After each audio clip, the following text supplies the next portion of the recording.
Samajwadi party leader Azam Khan से जुड़ी एक बड़ी खबर मिल रही है। समाजवादी पार्टी के लीडर आजम खान कसूरवार करार। एमपी एमएलए कोर्ट ने आजम खान को कसूरवार करार दिया है। 2019 के इश्तिहार अंगेज तकरीर करने के मामले में कसूरवार बनाया है। तो एक बेहद अहम खबर है और बड़ी खबर है समाजवादी पार्टी के लीडर आजम खान से जुड़ी हुई, जिसमें समाजवादी पार्टी के लीडर आजम खान कसूरवार करार दिए गए हैं।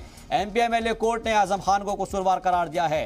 पूरा मामला 2019 से जुड़ा हुआ है, जब एक इश्तिहार अंगेज तकरीर करने के मामले में उनको कसूरवार बनाया गया है।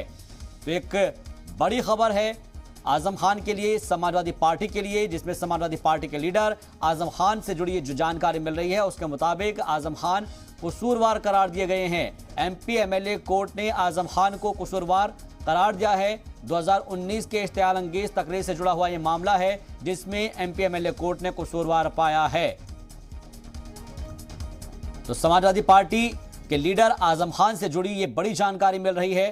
पूरा मामला एमपी एमएलए कोर्ट में चल रहा था और अब एमपी एमएलए कोर्ट इस नतीजे पर पहुंची है कि 2019 का जो तकरीर थी वो इश्तिहार अंगेज थी और इस मामले में अब जो है आजम खान को कसूरवार बनाया गया है। ये देखना अहम होगा कि उनके ऊपर और क्या चार्जेस फ्रेम होते हैं या नहीं होते हैं, और इसके अलावा उनकी तरफ से और क्या दलील दी जाएगी या सज़ा का क्या प्रावधान है, ये भी जानने की कोशिश करेंगे। लेकिन फिलहाल जो पहली इंफॉर्मेशन मिल रही है वो आप तक पहुंचा रहे हैं कि समाजवादी पार्टी के लीडर आजम खान से जुड़ी जो जानकारी है उसके मुताबिक आजम खान को कसूरवार करार दिए गए हैं। एमपी एमएलए कोर्ट ने आजम खान को कसूरवार करार दिया है। 2019 के इश्तिहार अंगेज तकरीर करने के मामले में एमपी एमएलए कोर्ट ने कसूरवार बनाया है आजम खान को। तो आजम खान के लिए भी ये मुश्किल भरी खबर है और समाजवादी पार्टी के लिए भी ये मुश्किल भरी खबर है, क्योंकि समाजवादी पार्टी के लीडर आजम खान से जुड़ी ये जानकारी मिल रही है कि समाजवादी पार्टी के लीडर आजम खान को कसूरवार करार दिए गए हैं और एमपी एमएलए कोर्ट ने आजम खान को कसूरवार करार दिया है।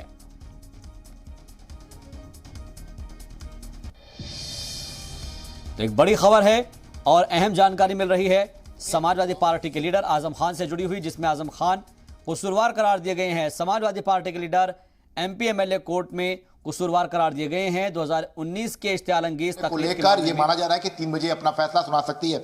153A जो हेट स्पीच मामले में जो एफआईआर दर्ज होती है और जो इसमें विवेचना होती है, जो धाराएं लगती हैं, उसमें अधिकतम 3 साल की सजा जो है वो होती है। तो ऐसे में 2019 का ये पूरा मामला है, तब से ये पूरा मामला जो है कोर्ट में विचाराधीन था। लगातार इस पूरे मामले को लेकर जो आरोप थे, प्रत्यारोप थे, वो कोर्ट के अंदर होते रहे, तमाम साक्ष्य प्रस्तुत किए गए और अब फिलहाल ये कह सकते हैं कि इस पूरे मामले को आजम खान को दोषी करार दे दिया गया है और 3 साल विशाल ये 3 साल देखना अहम होगा कि क्या 3 साल की, क्योंकि सजा का प्रावधान आप बता रहे हैं, लेकिन कोर्ट इसके ऊपर क्या संज्ञान लेता है ये देखना बेहद अहम होगा। लेकिन ये मुश्किल भरी खबर है आजम खान के लिए और खास तौर पर समाजवादी पार्टी के लीडर है, तो समाजवादी पार्टी भी इसके ऊपर गौर खौज करेगी कि एमपी एमएलए कोर्ट ने आजम खान को कसूरवार करार दिया है। अभी तक अगर हम बात करें तो आजम खान जिनके भी उनके ऊपर मुकदमे चल रहे थे, उन सब अलग अलग मुकदमों में उनकी भूमिका जरूर थी, लेकिन किसी भी मामले को लेकर वो दोषी करार नहीं हुए थे। सब में चार्जशीट जरूर लगी थी, लेकिन कोर्ट में वो पूरा मामला चल रहा था। कोई किसी में अगर कुछ कार्रवाई हुई भी थी तो उसका जो स्टे है वो सुप्रीम कोर्ट से हो गया था। लेकिन ये पहला मामला ऐसा होगा जिसमें सीधे तौर पर प्रत्यक्ष रूप से एमपी एमएलए कोर्ट जो है वो आजम खान को दोषी करार दिया है। तो ऐसे में ये कहना बिल्कुल गलत नहीं होगा कि ये इस पूरे मामले को लेकर कोई भी अगर पॉलिटिकल व्यक्ति या कोई एक्टिविस्ट अगर कोई चुनाव आयोग में एफिडेविट लगाता है और इस तरह की शिकायत करता है तो शायद इनकी विधायकी पर भी संकट आ जाए, क्योंकि 3 साल की अगर सजा होती है तो जो नए नियम है उसके अनुसार ये कह सकते हैं कि इनके विधायक पद पर भी सीधे तौर पर तलवार लटकती हुई दिखाई पड़ेगी। जी, ये बेहद अहम मामला है, क्योंकि विधायकी को लेकर जो आप सवाल किया जा रहा है, हो सकता है कि इसको लेकर भी जो है लोगों की अपने अपनी तरफ से याचिकाएं डाली जा सकती है, और क्योंकि 3 साल का मामला है, लेकिन ये कोर्ट तय करेगा, कोर्ट डिसाइड करेगा। एमपी एमएलए कोर्ट ने फिलहाल कसूरवार ठहराया है, लेकिन जो नियम के मुताबिक कार्रवाई होगी वो क्या होगी ये देखना अहम होगा। लेकिन फिलहाल जो विशाल रघुवंशी ये जो आप जानकारी दे रहे हैं वो बेहद अहम है।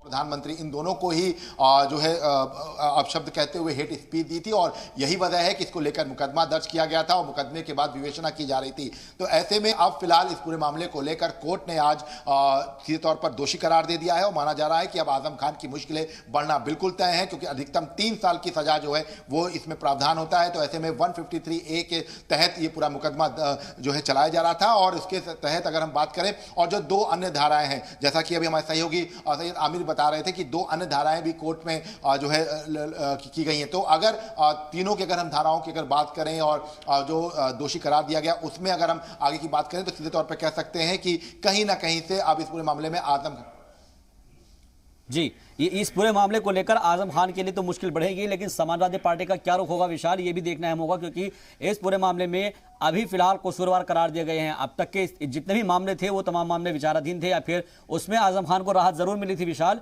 लेकिन ये मामला जो था ये एमपी एमएलए कोर्ट में था, और एमपी एमएलए कोर्ट ने अगर कसूरवार ठहराया है तो उसके बाद ये चीज जो है आजम खान के लिए मुश्किलें खड़ी कर सकती है। ये खबर मुश्किलें खड़ी करने वाली है।